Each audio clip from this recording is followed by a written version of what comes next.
This is Wink Tracks the Tropics, powered by the Weather Authority. When the tropics are active, timing is everything. The Weather Authority is keeping you prepared. The latest update did come in from the National Hurricane Center. Helene moving north-northeast. Winds have increased up to 90 miles per hour. Keeping you informed. It's now 170 miles northwest of us. And as we had mentioned, this is a major Cat 4 hurricane. This is going to have major landfall implications. Southwest Florida has seen its fair share of storms in the past few years. We are leaving immediately after this because it is not safe. You're starting to see some of these debris, sticks flying up and out, and it's one of the reasons why Sanibel is evacuated. It clearly is not safe out here. But our slice of paradise has bounced back in ways we'd never expect. It was tough. We had each other, and that's a good thing. I wouldn't have made it without Marianne. We're gonna make it, though. We're gonna make it. Wink News has been there with you every step of the way, and that won't change. Yes, we avoid the worst part of the storm, but the wind field's growing and the pressures are deepening. We're going to feel more of that influence on the back end with the surge. From forecast cones to important safety reminders, the Weather Authority has you covered. You're watching Wink Tracks the Tropics.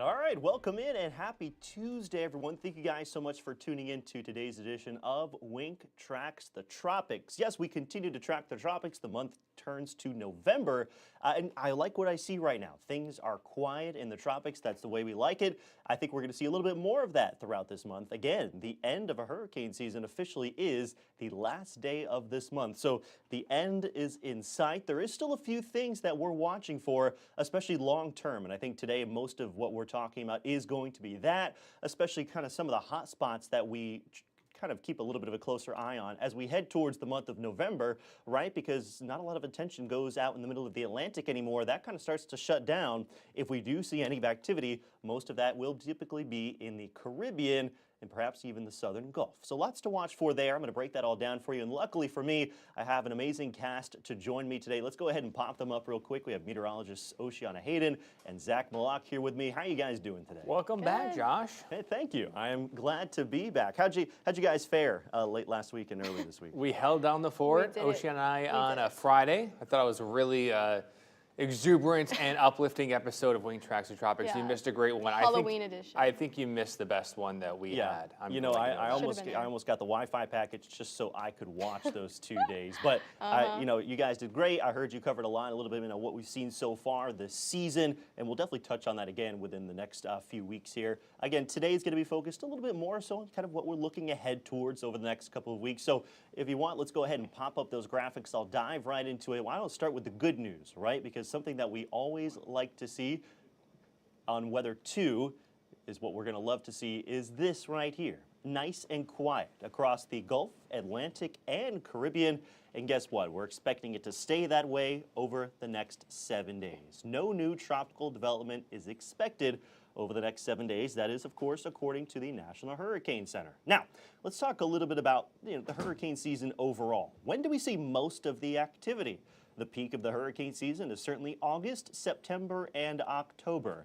Here in the Gulf, you start to see more of those late season storms, and in the Caribbean, especially later on September through October as well. Now we're in November. It's towards the right side of this graph here, and you can clearly see a steep drop off, right? Now, I do want to bring my panel back in here in just a second, because I want to ask you guys, why do we see such this steep drop-off as we look ahead towards the month of November, that is, and obviously December at the tail end of this too, which is after the official end of hurricane season? I kind of always correlated it to the fronts. Once we get enough cold fronts to move in across the Gulf, the Caribbean, and even off the east coast of the United States, fronts bring cooler temperatures. Cooler temperatures dramatically cool the water temperatures, not only up above on the surface, but also deep down. Oceana and I and even Lauren have shown that heat content graphic of how much the ocean heat content, showing how much the warm air is even below the surface water. But those cold fronts, I think, are the biggest player for the almost abrupt end to the season. That's always been my biggest philosophy on it. Oceana, Josh, even weighing yourselves on some additional features you think are aiding into that rapid decline or rapid drop-off of the season as opposed to that season that starts off so slowly. Yeah, I agree with that. I mean, the fronts are a huge thing, and not only that, but in steering any storms that do develop. And I mentioned this yesterday, but we all know those fronts bring a lot of shear that helps kind of fill the Gulf with all of that wind shear that storms do not like. So it's nice to see that we are in November now. This is kind of, we don't let our guard down, but you know, we had to get through August, September, and October, like Josh had mentioned. Those are really the peak times where we're always on the lookout. Yeah, absolutely. You guys hit both kind of the two big points right there with the higher wind shear and, of course, eventually those lowering ocean temperatures. And I actually have a look at some of the temperatures across the state of Florida, around the state of Florida, even portions of the Gulf as well. And we'll talk a little bit about that. I had a question, too, I could bring up, Josh, real quick. Just because sometimes I just don't notice it myself, and maybe you guys could weigh in as well. The Bermuda High, I mean, that kind of develops primarily only during hurricane season. Of course, there is some area of high pressure across the Atlantic, typically in those big bodies of water. But I think it does also break down in the wintertime as well as builds back up in the summertime, possibly due to the jet stream across the Atlantic. You know, weigh in on that as well, just because, I mean, does it truly break down? Does it truly disappear? Does that aid into the rapid decline and rapid drop-off of the season too? You know, it is there, but it's certainly a little bit more prominent, right? Especially during the peak of the season. Now, you have to remember, sometimes throughout the season, you know, it kind of changes position. It also changes intensity, right? This year, we've seen that Bermuda High a little bit weaker and a little bit further east, right? And that has actually helped the state of Florida, the United States, because most of the hurricanes that we saw develop this year rode right around that area of high pressure. But since it was a little weaker and it was parked further towards the east, those storms were allowed to take a turn to the north a little bit sooner. Now, you know, that Bermuda High sticks around. Perhaps it does get a little bit weaker. You mentioned the jet stream. You've also got more of a wintertime setup. You have different upper-level wind patterns at some point. But again, if you don't have any storms in the first place that develop due to the cooler temperatures in the Atlantic, that at Bermuda High kind of becomes, you know, pointless to you and I when it comes to talking about the tropics. It's there. It still has an impact on some weather patterns, and it actually, you know, will eventually start to steer some of these nor'easters that pop up in certain directions. But in terms of tropics, you know, once you kind of lose the fuel out there in the Atlantic, then that Bermuda High, all of a sudden, no one talks about them anymore. Yeah, I personally wanted to just bring that up just because we never mentioned Bermuda High and wintertime forecasting ever. So it's something that I cannot remember myself going to a map, looking at if that high is there in December, January, February. It's just something I've never done in the 12 years of doing this. So I just wanted to bring that up and just see, just because I don't think we all click on that often. Again, if there's no correlation to what's impacting us, you know, why look that deep into it? But kind of a cool explanation there. Thanks, Josh. Yeah, absolutely. So if you want to bring me back to our graphics now, I want to talk a little bit about the month of November. We still see some tropical activity, right? It's not unheard of. We recently had Hurricane Nicole in 2022. That was a November system, turned into a tropical storm eventually after crossing the state of Florida. So where do we typically see most of the activity throughout the month of November? Well, this graphic does a great job at kind of showing you. Now, the first thing I want you to notice is that, you know, the past couple of months we've shown you this graphic and you see colors that are orange and red, sometimes even purple, indicating that there's a high likelihood of tropical development in those areas. Now, not only do we have less of an area highlighted here in the month of November, you also have that area in yellow, which means it's kind of like the least likely possibility, okay? And that again, because of those factors that we just mentioned, but if there is some development, where do we typically see it? Mainly in the Western Caribbean, sometimes the Southern Gulf.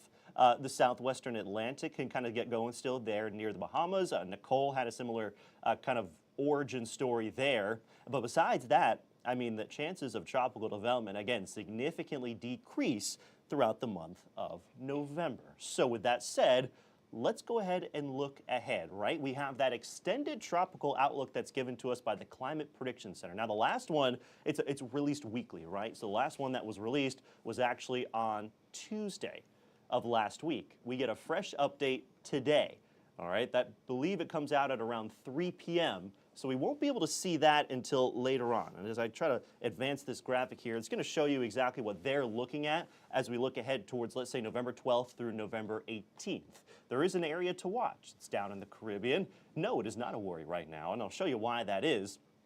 Again, this is different than that National Hurricane Center 7-day outlook, all right? This is more of they're looking at long-term, not only climatological factors, but also kind of steering patterns at the time. What kind of signals are we getting from some of those long-range models? You put that all together and you say, okay, well, this area right here highlighted in the Western Caribbean, which again coincides with where we typically do see that activity, that's where we could see a low-end possibility of some tropical development. Now, I mentioned we look at trends, right? And we look at these long-term model runs, these ensembles of the American, the European, all these different models as well that kind of go into this long-range forecast. So I decided to take a little screen grab of the latest runs of both the American and Euro ensemble members. We'll start with the Euro here, and yeah, nothing here to see, right? If you look down there in the southwestern Caribbean, you can see that some of those ensemble members, which again is multiple different runs of the same model, all right? It just kind of prints out different areas of low pressure that's expected to be picked up, right? So this one, you can see maybe like 4 or 5 of the ensemble members of the European model, at least through about 10 days, I believe, shows a very weak signal for tropical development, all right? And then you move forward to the GFS ensemble members, and they're a little bit more bullish on this, right? You see a few more of those kind of getting that hint of, hey, we think there's gonna be at least some sort of weak tropical development in the Western Caribbean, and that's absolutely a possibility, all right? You're seeing multiple models start to sniff something out. Although the signal is weak, it's still something to keep in mind, which is probably why the Climate Prediction Center went ahead and said there is a low-end chance of tropical development in the Western Caribbean, rather than a medium or high chance. Now, Zach put together a great graphic this morning. I want to show it to you here. It kind of does a great job at showing you how this is all going to be evolving here over the next 10 days or so, as this starts to advance. Wow, this iPad just loves me today, doesn't it, guys? There we go right here. All right, this is the graphic I want to show you. This is a tropical moisture tracker. All right, and what this is kind of showing us, where is all of that deep tropical moisture versus the dry air? It's also showing you some of the future winds as well. So I'm going to put this into motion here, and you notice a little bit more moisture making its way into the Western Caribbean by the time we get to the middle of next week. Okay, you've got the moisture in place. We could start to see something try to spin up. That Central American gyre is always kind of running there. It could pop up an area of low pressure, sure thing. All right, good news is that signal is very weak right now. Even if something tried to develop, it looks to be on the weaker side. So you've got those things working for us, but the main takeaway from this picture right here, and this is something that Zach and Oceana brought up as well, the amount of fronts that we start to see throughout the year, especially as we move into November, it kind of just outweighs that tropical development most of the time. That's exactly, again, what is expected to happen as we look ahead, let's say towards the middle of next week. If something tried to get going, guess what? We have a really powerful front moving through Southwest Florida on Monday of next week. That's actually going to continue to sag further south. You notice some of that dry air, that northerly flow, even stretching down into the Caribbean.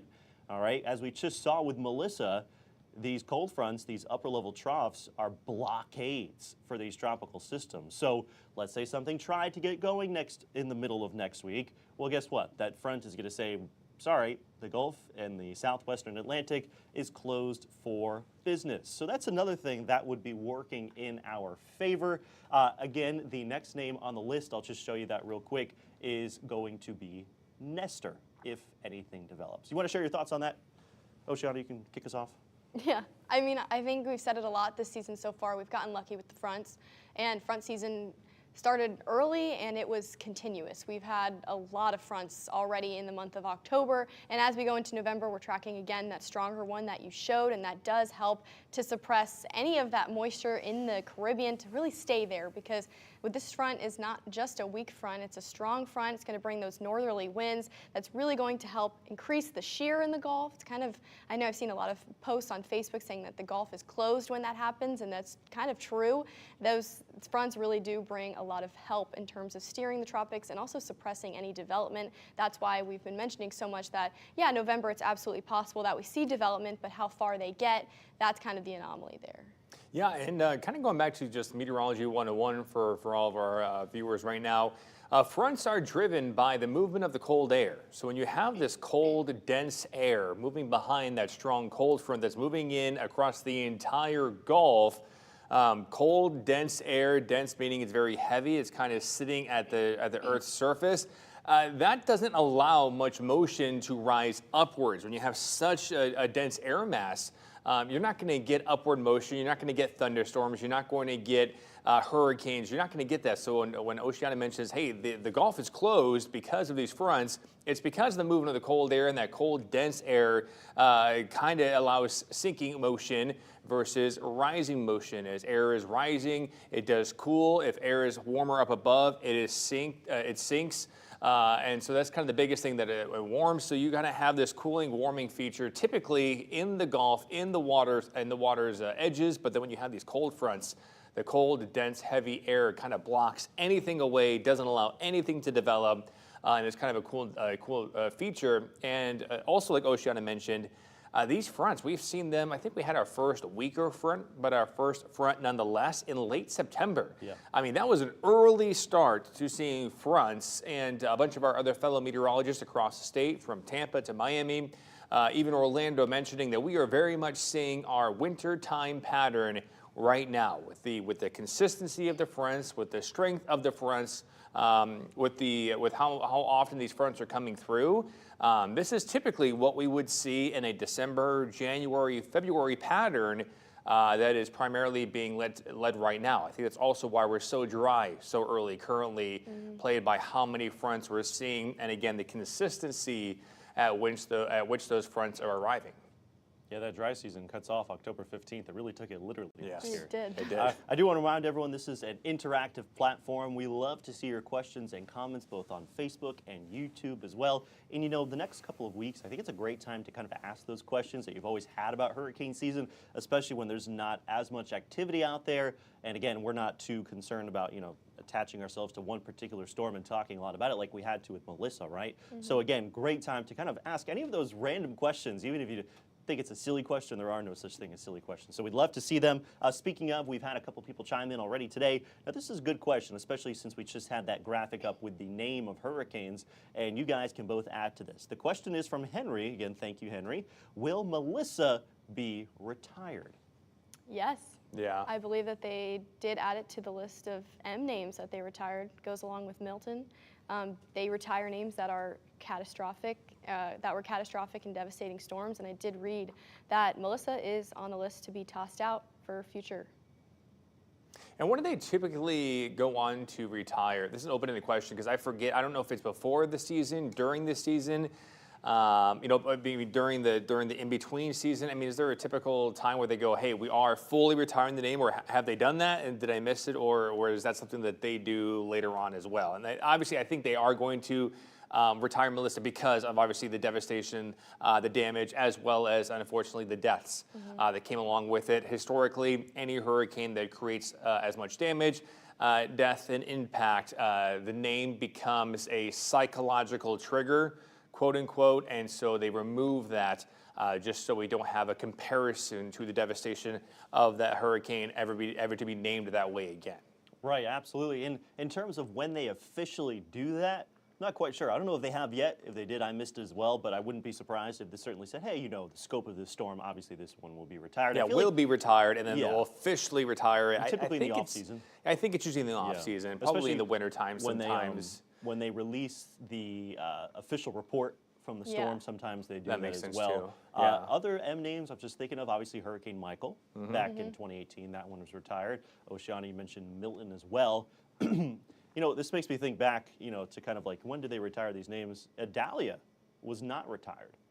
I thought that one was a little bit surprising out there. Just something that popped into my mind when we were talking about storm retirement names. Because that was one I covered, and obviously it had a tremendous impact, but it, you know, if it doesn't have that same scope of, you know, damage and also, you know, kind of the lives lost in that, sometimes it doesn't get retired. But that's just something to keep in mind. Yeah, I think there is a lives lost threshold, unfortunately, when it comes to retirement. But just because we had, all those Category 5s this year, Umberto not going to be retired, Aaron not going to be retired, even though they were devastatingly huge, massive Category 5 hurricanes. They just didn't impact anyone, and because of that lack of impact, I think that's why they keep the names intact. When you think of a Katrina, It's almost just trying to put in the reference. Like, could you ever imagine being a meteorologist again after Katrina and saying, "Hey, we have Tropical Storm Katrina coming our way"? Like, there's if it creates this psychological connotation, and I don't know how they arrive to it, but if it creates that psychological connotation, with an impact so devastating that only one could draw a memory to it, that they do decide to retire. It's almost like an actor who is just so good at one role. And then you're like, I can never envision that actor in a different role ever again. Even though they're in different movies, I can only think of them as Harry Potter. You know, if I'm thinking that, you know, it's one of those things. Yeah. Yeah, that's true. I think it's also important to note that these names are different every year for, is it 6 years? And then they recycle? Mm-hmm. Correct. Yeah, Six full lists. Yeah. Idalia won't be coming back for 4 years. But it is interesting that they didn't retire that. I actually didn't know that, Josh. Yeah. I kind of assumed that it was. Right. Because I remember that, so. Yeah, definitely one there. We have another comment coming in. This is from Willie. That's right, I'm next on the list. Last time my name was up was in 2019. Let's go, Nestor. There we go. Yeah. So I assume that's Willie's real name right there. So yes, that is the next name on the list. Over under odds of Nestor forming. I'm gonna go under. There's definitely more things working against it than working for it. Yeah. And again, sometimes when you see these early on signals that are so weak and you don't see a lot of these models on the same trend, you know, one of the ones that I didn't pop up just because it showed absolutely nothing out there was the Google AI model. Oh. The ensemble remembers from that one as well. And again, this is only going out 240 hours, which is 10 days. You know, this is definitely something that could develop a little bit after that. So maybe we'll see a little bit of a stronger signal as we head towards like 3 weeks. And again, make sure you tune in again tomorrow because we'll have that fresh update from the Climate Prediction Center with their extended 2 to 3 week tropical outlook. But again, I think there is a little bit more working against it than working for it. Wouldn't be surprised if we do see a Nestor by the end of the season, whether it's in that spot in the Western Caribbean or elsewhere. It's just typically you'll see one thing pop up in November. So won't discount that yet. I see a few more questions and comments coming in here. This one from our friends on YouTube. Hey, Tim, good morning to you as well. Oh, here's a good question. What is the record for the most named storms in a season? I think we can say the year. I don't know, do either of you know the exact number of systems in 2020? I know we got to Ada. Yeah, I know we got to Ada, so you had 24, 27? I was just gonna say, I think 27. I think 27. Off the top of my head, I think 27. I'm gonna do That's a little lot research. of named storms. I Think think about it's it. We only have 13 this year. I've got so it far. as well. You got it, Josh? I'll let you guys Let take a us second. know. Go ahead. Let us know. It's actually a little bit higher than we thought. 30. I think it was 30. That is correct. It was 30. It 30 was 30. Because I named do remember storms. making a graphic in Raleigh and going, I remember 20, I think it was full on 30, which was a couple more than 2005. And 2005 was at that time the most explosive year we had on record before 2020. And I think 2005, I'm gonna look up that. And that while you do that, 2020 year also broke the record for the most landfalling systems in the United States as well. So not only did you have a lot of storms in general, you had them close at home. I think the Gulf was particularly active. A lot of storms tracked through there that season. So again, it kind of just goes to show that every season is different, and there's different factors that set up each year, all the way from the biggest factors, whether it's a La Nina versus El Nino year, versus the smallest factors on if there is a front coming at a certain time. So, you know, you kind of need all of these environmental conditions to come together at the right time for a few months in order to see such an active season like we did in 2020. And 2005 had, 28 named storms, 15 hurricanes, and 4 Category 5s. Wow. Yeah, to put that in reference to this season, we've had 5 hurricanes, so 13. Or wait, did you just say 15? Yeah, they had 15 actual hurricanes, 7 major hurricanes, which is the record-tying number, and 4 Category 5s on record. And of course, that was the first time the Greek alphabet was used, was in 2005.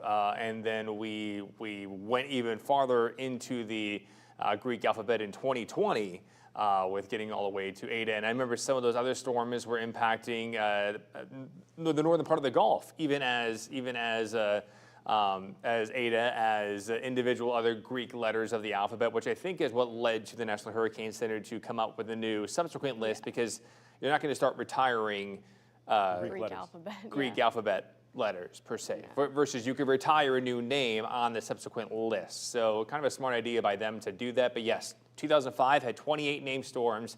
2020 had 30 named storms. I remember 2020 specifically because I felt like every storm that developed was the earliest A storm on record, the earliest B storm, the earliest C storm. I mean, it was like the earliest F storm. Like you were getting storms developing so early in the season, you were shattering records compared to years past and in terms of the hurricane season as a whole. So I would not like to track that again because I feel tired already mentioning 30 named storms in a season after that one. It's just an interesting year, right? Because you had COVID as well. Yes. So I mean, that was like, that obviously kind of took the headline, right? And maybe it kind of just kind of diminished slightly the fact that how much activity was out there. I think it did, in the tropics for sure.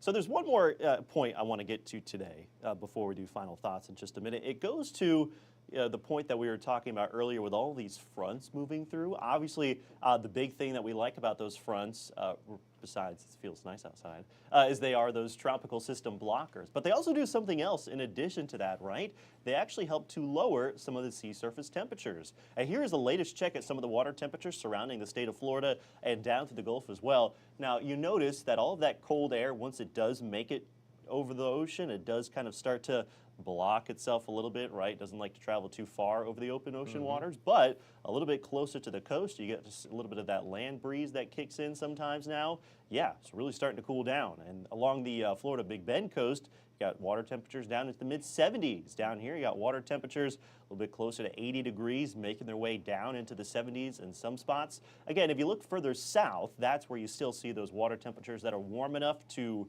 support the organization of a tropical system. All right, what's that, Zach? What's that magical number right there? The 80 degrees is always the threshold, but then you always have the Gulf Stream. That's why you see that one little loop of yellow, little blob of yellow there. That Gulf Stream goes in from the Caribbean, around the northern Gulf, and down through the Florida Straits, and then up Florida's east coast. So it's why you see that warm water east of the state. That Gulf Stream extends all the way with warm water even off the coast of the Carolinas, where I have seen systems strengthen when it passes over the Gulf Stream. The stream currents exist primarily to transport warmer water to the poles. And that's exactly what we're seeing there. That Gulf Stream is full intact, and the Gulf Stream is always warmer than even parts of the Gulf because of that. Regardless of the sea surface temperatures, that Gulf Stream is always warm, but it's why you see those features of red through the Florida Straits, south of the Keys, all the way up Florida's east coast. So just kind of a cool phenomenon to bring up there that that is extremely important to not only organisms, but also the climate as a whole, the speed of the stream, Gulf Stream across the Gulf, as well as off the east coast of the United States. Yeah, I mean, I went to the beach last weekend and I felt chilly. the waters, and it was a little chilly. I mean, it's definitely cooler right next to the coast because it's shallower, so that cold front was able to cool the water a little more. And I think that when I went, it was 78. So for someone who's born and raised right here, that is extremely chilly. That's chilly. I was not excited to get in and cool off. It was freezing me off. And an interesting point to note about this as well is that sometimes, if you have the warm water enough, you can get the support for a tropical system to organize. Now, when it moves, let's say if it were to move further north, right? It doesn't mean it's just going to completely fizzle out because the water is no longer 80 degrees, but you will not really see it strengthen much at all after that. And especially if it starts to get a little bit closer to land, then you start to see it weaken pretty quickly. All right, so you need the warm enough waters to support the organization of the tropical system. But let's say it gets into an area where that water does drop below 80 degrees, which happens a lot, especially when these systems start to move further north into the North Atlantic. It doesn't mean they just completely fizzle out. It just means they can't really strengthen much anymore. So that's also another interesting point to make there with those colder temperatures. And we'll see another front move through on Monday. Again, that's a pretty powerful one. So later next week, we'll do another check on some of these temperatures along Florida's coast. Maybe we'll hop into the water as well just to see how cold it is. I will be this weekend, so I'll let you know. Good. Saturday's great. Saturday's 87 degrees, so go ahead. Why not? Absolutely. It's the day to Get a do little it. cool down in the water. All right, before we go, I want to get final thoughts from both of you. We have a minute. What are we just thinking about what we saw today and looking forward over the next couple of weeks? My final thought is exciting to see that we have a strong cold front that's going to really cap off the Gulf, that whatever could be developing into next week in the far southwestern Caribbean, blocked away from us by that front, and we'll have additional fronts moving through over the next 2 weeks. Yeah, I'm glad to see that the National Hurricane Center says the next 7 days, no tropical development. We always like when it says that. And just like Zach said, I'm always excited for these cold fronts because we have so much heat here in Southwest Florida all the time. I love to have a break. I mean, the lack of humidity yesterday and today and tomorrow, that's amazing to me too, so. Yeah, and again, lack of humidity is another thing that tropical systems don't like. Exactly, so the less dry humidity, air. less chance you have to see those develop. Yeah, my final thought Great all there around. is that, again, make sure you guys tune in again tomorrow at 11 a.m., same time, same place. We'll have that updated outlook from the Climate Prediction Center, which will outline a good chunk of the rest of November, because then after that, the chances of that development will really start to go down towards the tail end of this month and into December. So for now, hope you guys have a great rest of your Tuesday. We'll see you again tomorrow here, same time, same place. Have a great day, guys.